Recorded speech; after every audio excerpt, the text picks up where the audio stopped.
When powered on, the nozzle heats up where the plastic extrudes from. The nozzle gets extremely hot. Be careful not to touch it. If you want to switch nozzles to doodle different textures, or clear any plastic, you can use the included wrench tool or the nozzle set wrench to remove the nozzle. Remember not to turn off the pen in this process. The pen needs to be on and the nozzle hot. Turn the wrench counterclockwise to remove the nozzle.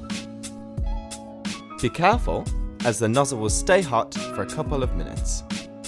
When replacing the nozzle, make sure the pen is still turned on and hot. Use the wrench to replace the nozzle by turning in a clockwise motion.